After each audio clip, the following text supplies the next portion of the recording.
So we are here for some games here currently on streaming services for games. They're for the Women's College Basketball for TV for Saturday, February 2024. So we have Houston down 7 to TCU, 49-42 there with Sonora Prince. They were without Sonora Prince for mostly for a good bit of the season, and all in conference, and a few games in the non-conference as well. And then they forfeited a bunch of games in conference. Forfeit 2 and then lost a bunch in conference. But now with their transfers and stuff like that, and stuff, they've been starting to play a little better, and now they've gotten more rhythm in. And they're gonna be scary, you know. I don't know if they'll necessarily make it to NCAA tournament, but maybe they could. It could be like first four, maybe you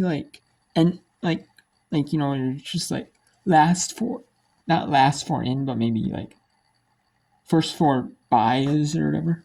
I guess, you know, you make it immediately the first round, and have to play the play-in round. I guess you call it like the. But anyways, 49-42, TCU is up on Houston in the Big 12. Big 12 East influence. In the Big South, we got Radford down 50-39 in Longwood with 5:10 in the fourth quarter, 21 seconds in the third quarter. Lafayette is upsetting Lehigh 43-41.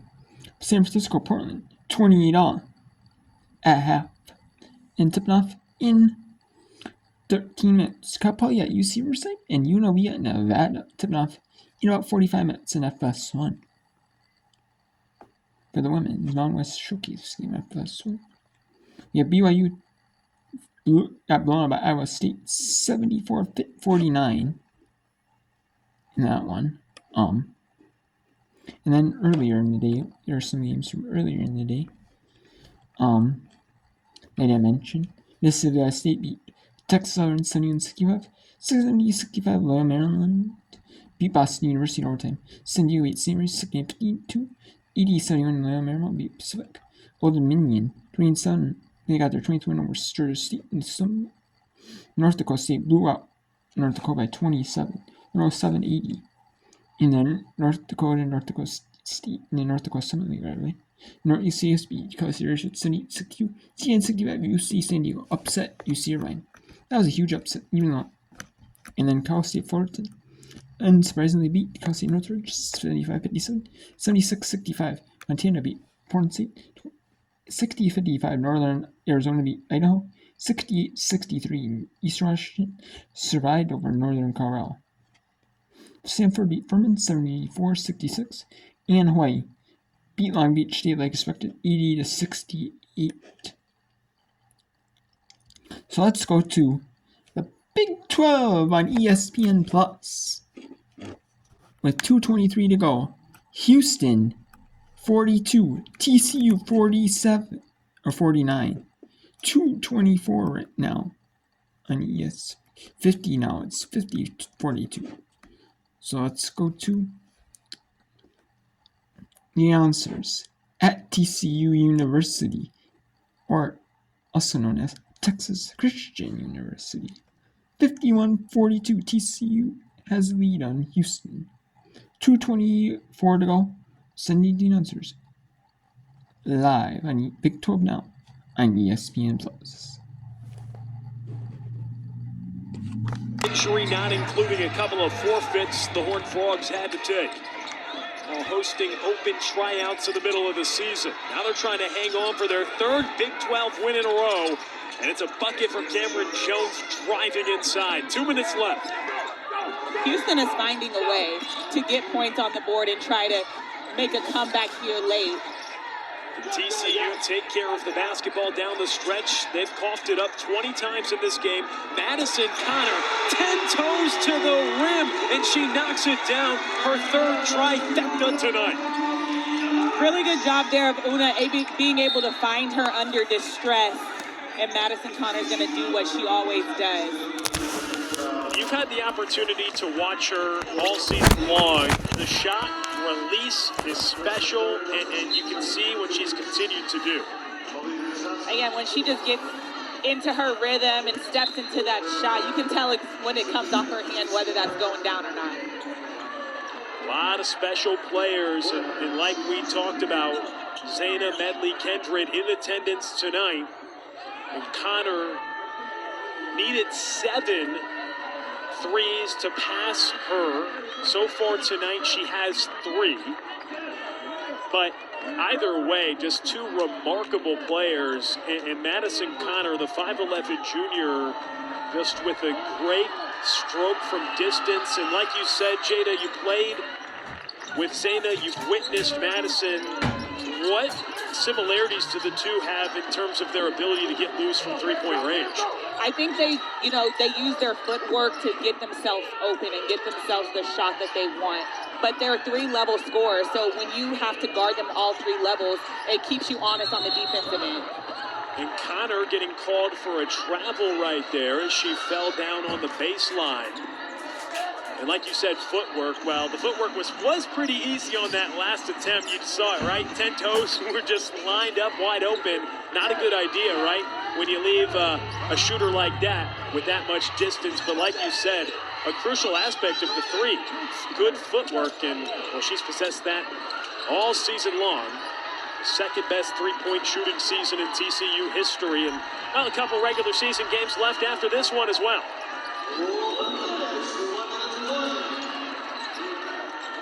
Horned Frogs will host Texas Tech for their final home game coming up next week, and then travel to West Virginia. Harris launches a 3, and you can't get more wide open than that. And Sydney Harris with another triple. She's 2 for 5 tonight. She wasn't even looking to take that one right there. Just trying to, clock was winding down. And all in all, Harris wide open. Let's see right there. Again, just usually that shot is up as soon as it touches her hands, but because they're trying to use clock and, extend the lead there, she didn't take it off the rip, but was able to knock it down.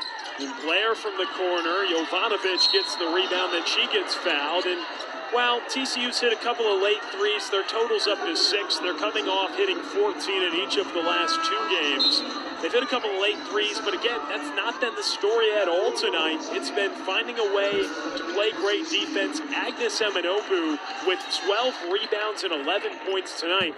A heart and soul effort for TCU defensively to hold a team without a field goal for a stretch of over 12 minutes is impressive, and they certainly have had one of their best defensive games in program history within the Big 12 here tonight.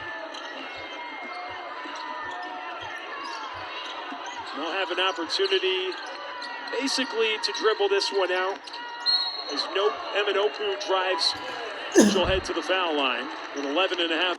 So TCU is going to get their 3rd Big 12 conference win in a row. They're predicted, before those injuries, to be one of the best teams in the Big 12 this season. I mean, they weren't predicted to be like near the top, but once they've seen all the non-conference wins and then they're playing really well, then it, started to be like a scary team. And, and now they're becoming scary,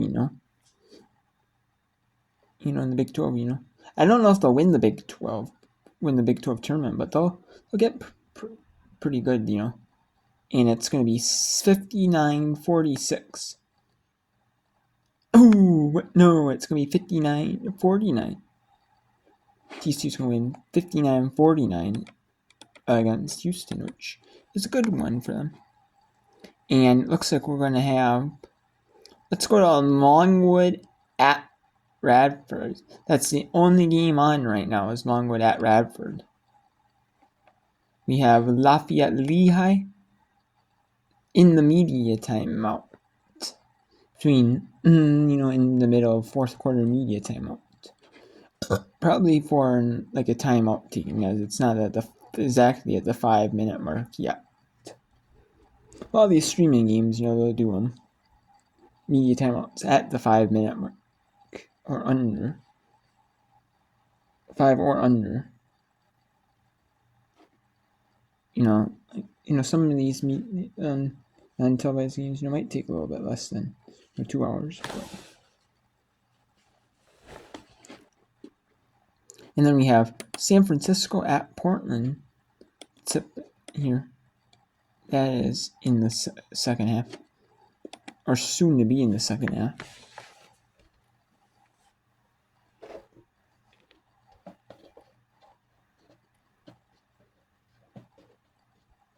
Let's go to the long. Radford is 11-16, 7-6 in Big South play. Well, Longwood is 7-18, 4-9 in Big South play. Well, Longwood is going to be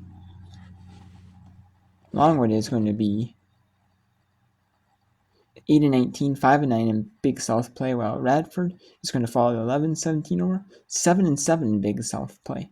So let's go to the announcers at Longwood University for the final 24 seconds.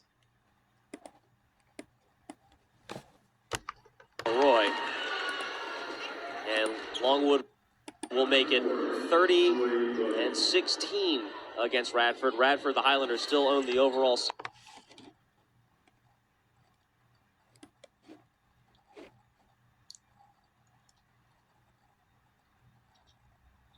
Okay, so this one is over. So let's go to Lafayette at Lehigh now. Lafayette is beating Lehigh at home 57-47 right now. Lafayette is 9-16, as you can see, 4-10 in Patriot League play, while Lehigh is 15-10, 7-7 in Patriot League play. Well, it's now 57-48 now. Lehigh is doing their Play for K game. Looks like, or there's their pink game, breast cancer awareness pink game. Either call it like Play for K or like breast cancer awareness game. And there is the third quarter starting here in San Francisco. Portland, as you can see, San Francisco is 11-15 over 7-6 in West Wisconsin. So Portland is 17-10, 9-4.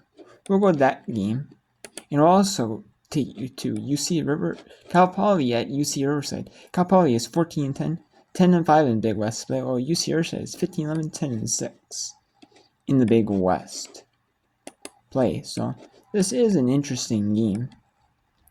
And that one is too.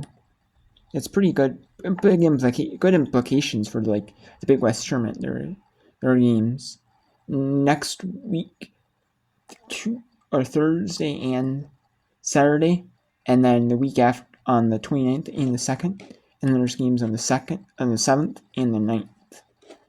But there are only some as you can see in the case of UC Riverside, there are 3 left they have to play, after tonight. And then Cal Poly, they have 4 more after tonight. So 5 total. UC Riverside is 4. So,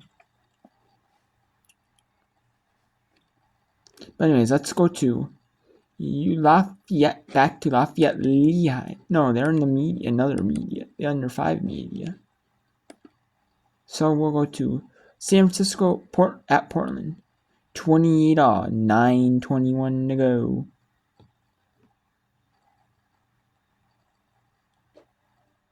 In the third quarter. And then we'll go back to Lafayette at Lehigh for the fourth quarter in that one. There is now a lot of games late night, usually for women's basketball. Sometimes they do like the men's or like the TV times, or certain games will be on for like TV times. Like the men's game will be first and the women's game. It's usually the women's game, then the men's. But usually a lot of them are like earlier in the day. Some are a little bit later, but you have the men's one be a little bit later, but or the men's games are like later for TV, purposes, so we'll see. Let's go to San Francisco at Portland. 8:50 in the third quarter. 30-28. favor San Francisco Dons up on the Portland Pets. That's her second, team second of this third quarter. Leachy moving down with some quickness, finds Dos Santos and lost it on the way up. It was poked away. Easy foul call. Lost it, but it went right to Gales. I mean, how fortunate was that? And then Hamilton got caught in the air. Her first, team's third. The Pilots are going to have to play some tough defense here without fouling. 8:40 remaining in the quarter, and you can only give up 2 more fouls. Worth at the elbow. Shearer on defense. Worth spins towards the basket. High off the glass. It's good. She knew she had a size advantage right there. Just smart basketball. Now a 4-point lead for San Francisco. Portland dropped their 2 road games last week. That's the first time that they've dropped back-to-back games in conference since the 21-22 season. Well, a tough play here. Dickey creating, trying to get the ball to Cochran in the paint. A little bit too low for Cochran to get her. Okay, so Lafayette at Lehigh is here going big. That is that double threat like. Let's go to Lafayette at Lehigh now.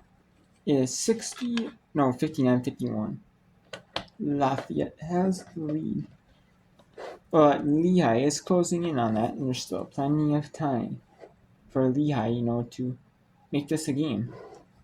And then coming up in 28 minutes, we have UNLV at Nevada on Fox Sports 1.